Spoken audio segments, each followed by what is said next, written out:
It's fun to have fun, but you have to know how. It's a quote by Dr. Zeus, or as he probably should be called, Dr. Zeus. Anyway, welcome on everyone. My name is Edrem, animatronic puppet VTuber and content enjoyer, and today we're talking about fun and excitement. Two things that are not mutually exclusive. And this video, I kind of want to go over it and how I see not a lot of people having fun with games. Not a lot of people being excited for games. This isn't an FF14 strictly related video, but I wanted to give some of my input on this. I say some of my input, but a lot of this actually comes from another book called A Theory of Fun for Game Design by Raph Koster. Extremely good book. In fact, if you've ever been wanting to get interested in knowing, like, hey, how a game's designed, why is a game fun, highly recommend getting that book. I'll put a link to it in the description.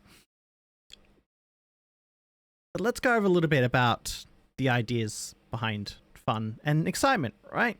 And how these things have changed and how some people had different preferences for it. Down here, we've got a little graph. Now, these terms aren't exactly unanimous, right? Some people have a different idea of what fun is. Some people have a different idea of exciting. There's no real proper English word for what I'm going to talk about, so that's why I use fun and exciting as the closest thing. So let me kind of explain what the word means here, and we'll just use that as a shorthand. Fun is things in a game that are within your control, right? Those are things like, say, a rhythm game where it feels fun to hit the buttons on time and get the timing right. That's the fun part. Or Lego, where it feels fun to see the pattern on the paper and actually visualize it and make the object that you've got. Right, these are things that are within our control.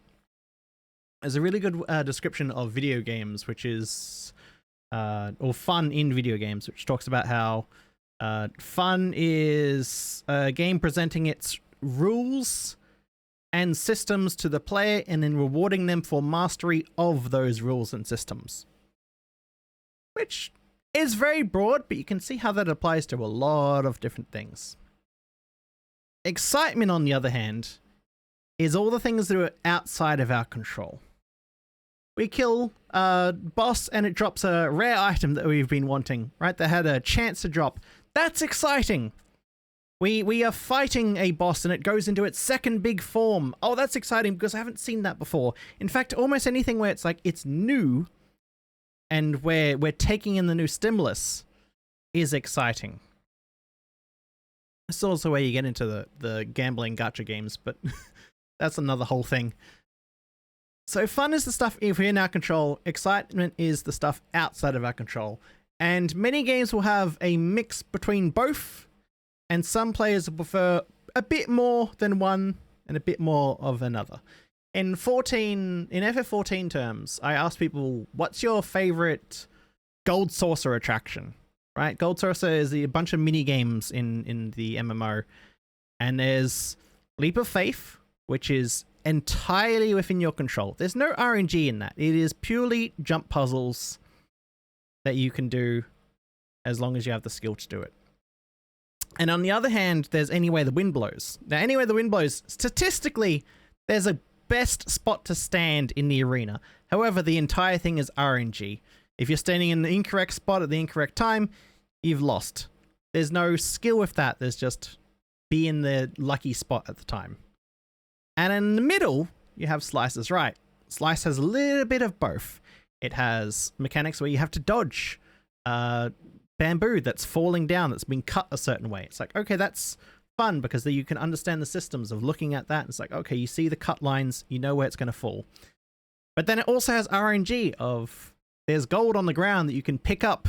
But if you get too greedy, you're going to get knocked out of the arena. And there's another bit at the end where there's cups that spin. And under one of the cups is extra gold. Under one of the other cups is a dog that will knock you out of the arena and you'll lose. So that's what I ask people about that. Of like, which one do you most like, right? Because there's the whole gamut there. There's the ones that's only fun. There's the one that's only exciting, kind of. And then there's Slice is Right in the middle. And I think most people have said Slice is Right seems to be the most enjoyment they've had with the Gold Saucer games, because it has a little mix of both. So yeah, there's this whole thing over here. There's also what's called in games a honeymoon period. I think a lot of people know the term of this. That's when a new game has come out and everyone's playing and everyone's really enjoying it. But we say like that's the honeymoon period, right? Because at the start, when a new game comes out, everything is exciting. Everything is new stimulus. But then over time, as we actually get through it, it's like, okay, well, were the mechanics actually fun?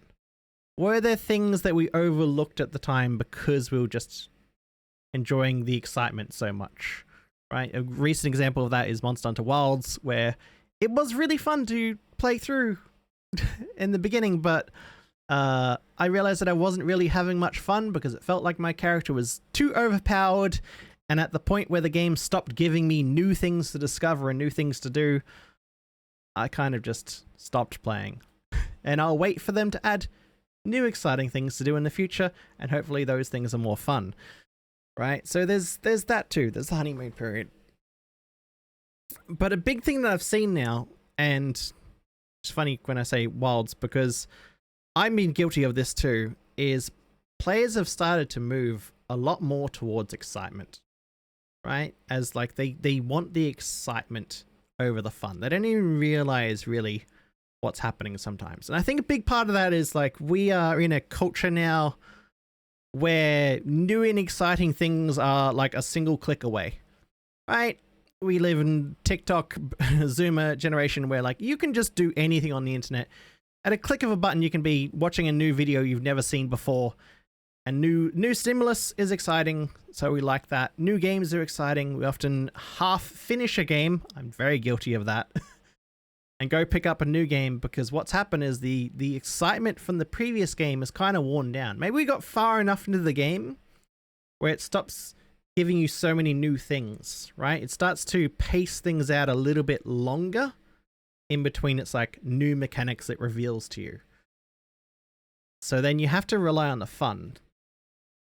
But we're mostly there for the excitement now. We're mostly there for the excitement.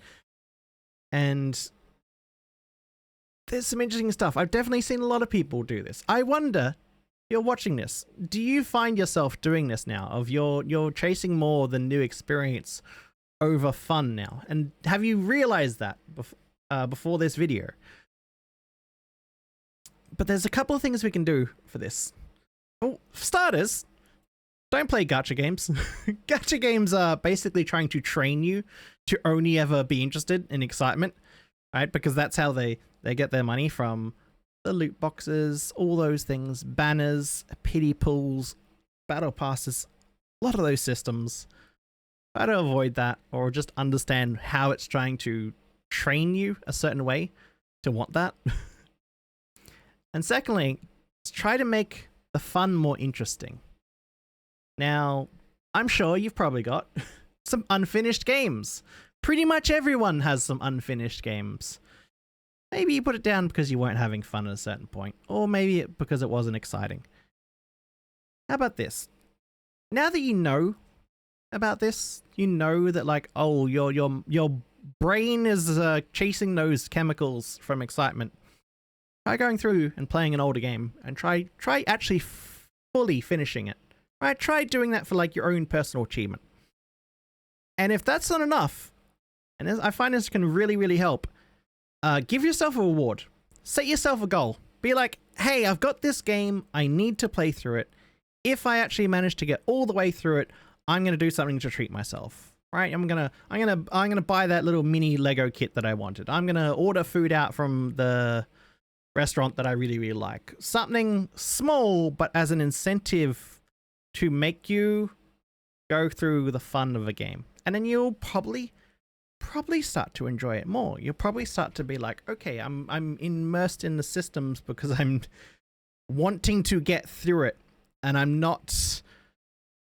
I've got something else, right? I don't have the excitement anymore because many of the systems aren't new, but I've still got a goal that is edging me on to actually get through and learn all the systems. And that can help a lot.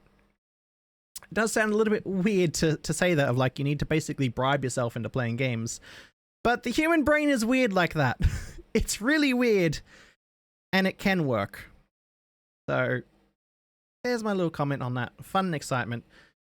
This video was made more for future videos because I wanted to go back and reference this in many, many videos because I often find myself wanting to say something that would reference this video, but this video hasn't existed yet. So now it does. So there we go.